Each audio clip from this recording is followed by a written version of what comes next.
Hello friends, welcome to Easy Quick Samayal. Today recipe Kerala special Erisheri. On recipe one of the recipe Erisheri. ஈஸியாகவும் குயிக்காகவும் பண்ணிக்கலாம், ரொம்ப டேஸ்டியாக இருக்கும். வாங்க எப்படி பண்ணதுன்னு பார்க்கலாம்.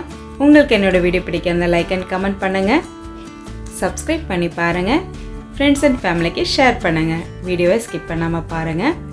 எரிசேரி பண்ணதுக்கு பருப்பு தேவை. பச்சை பருப்பு ஒரு 1/4 கப் எடுத்துருக்கேன். அதோட கொஞ்சம் அதிகமாக தோரம் பருப்பு எடுத்துக்கிறேன். இப்போ பச்சை பருப்பு நல்லா வறுத்து எடுத்துக்கணும். அதுக்கு நான் குக்கரில் வேக வைக்கிறனால குக்கர்லேயே நான் வறுத்து எடுத்துக்க போகிறேன். அது லைட்டாக கலர் சேஞ்ச் ஆகி கொஞ்சம் மணமாக இருக்கும். அந்த டைமில் நீங்கள் ஸ்டாப் பண்ணிக்கலாம் வறுக்கிறது. இப்போ நல்லா ஃப்ரை ஆகிடுச்சு பச்சை பருப்பு. இது கூட தோரம் பருப்பும் சேர்த்து நல்லா வாஷ் பண்ணி 2 கிளாஸ் அளவுக்கு தண்ணி விட்டு ஒரு 1/4 ஸ்பூன் அளவுக்கு மஞ்சத்தூளும் சேர்த்துக்கலாம். ஒரு 2 விசில் வரணும் வரைக்கும் வெயிட் பண்ணலாம். பருப்பு நல்லா சூப்பராக வெந்து கிடைக்கும் நமக்கு. இது வேகின டைமில் நம்ம மஞ்சள் பூசணியை கட் பண்ணி எடுத்துக்கலாம். 1/4 கிலோ அளவுக்கு மஞ்சள் பூசணி எடுத்துருக்கேன்.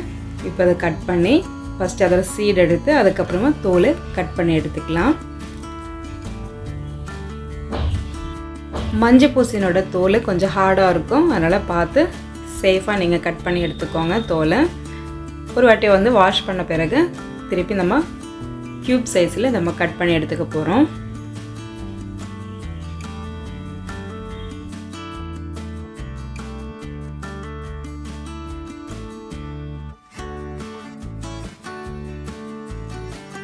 இப்போ கட் பண்ணி வச்ச மஞ்சள் பூசணி நம்ம இன்னொரு பாத்திரத்துலேக்கு மாற்றிக்கலாம். கூட 1 கிளாஸ் அளவுக்கு தண்ணி சேர்த்துக்கலாம். இப்போ 1/2 ஸ்பூன் அளவுக்கு மஞ்சள் தூள், கொஞ்சம் உப்பு, 1 ஸ்பூன் அளவுக்கு மிளகாய்த்தூள், மிளகுத்தூள் எல்லாம் சேர்த்து மூடி போட்டு நம்ம வேக வச்சு எடுத்துக்கலாம். இது வேகின டைமில் நம்ம தேங்காய் பேஸ்ட்டு ரெடி பண்ணிக்கலாம். அதுக்கு 1/2 கப் அளவுக்கு தேங்காய் எடுத்திருக்கேன். கூட 3 பல் பூண்டு, 1 பச்சை மிளகாய், கொஞ்சோண்டு ஜீரகம் சேர்த்து நம்ம பேஸ்ட் மாதிரி அரைச்சி எடுத்துக்கலாம். இப்போ பருப்பு நல்லா வெந்திருக்குங்க. இது நல்லா கரண்டி வச்சு உடைச்சி எடுத்துக்கலாம்.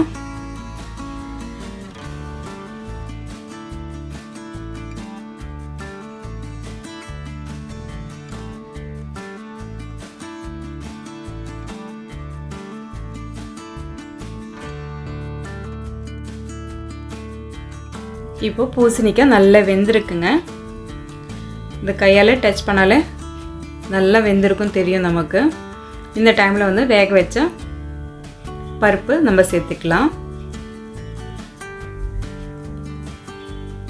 பருப்பு சேர்த்த பிறகு நல்லா மிக்ஸ் பண்ணி எடுத்துக்கலாம். நம்ம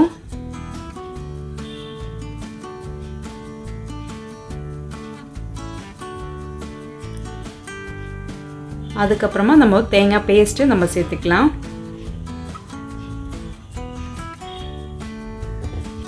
அரைச்சி வச்ச பேஸ்ட்டும் சேர்த்து நல்லா மிக்ஸ் பண்ணி எடுத்துக்கலாம். ஒரு 2 மினிட்ஸு கொஞ்சம் கொதிக்கட்டும்.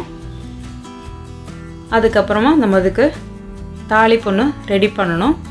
அது எப்படி பண்ணதுன்னு பார்க்கலாம். எரிசேரியிலே மெயினான விஷயங்க இந்த தாளிப்பு.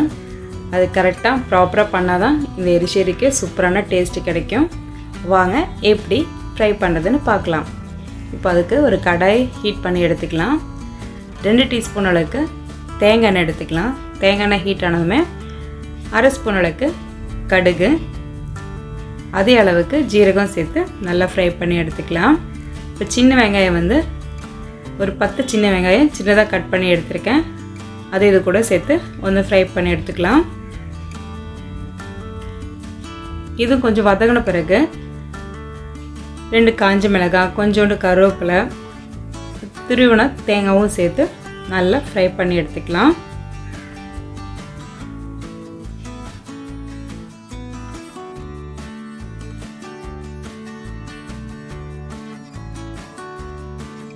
லைட்டாக கலர் சேஞ்ச் ஆனதுமே நம்ம எலிசேரியில் மேலே போட்டுக்கலாம். இப்போது உப்பு இருக்கான்னு நீங்கள் செக் பண்ணி உப்பு சேர்த்துக்கோங்க. நம்ம தாளிப்போம் இப்போ இதில் சேர்த்துக்கலாம். அந்த லைட்டாக மிக்ஸ் பண்ணி எடுத்தோன்னா நம்மளோட சூப்பர் டேஸ்டியான எரிசேரி ரெடி ஆகிடுச்சு. நீங்களும் வீட்டில் செஞ்சு பார்த்து எப்படி இருக்குன்னு கமெண்ட் பாக்ஸில் சொல்லுங்கள். என்ஜாய் பண்ணி சாப்பிடுங்க, ஆரோக்கியமாக வாழுங்க. தேங்க்ஸ் ஃபார் வாட்சிங்.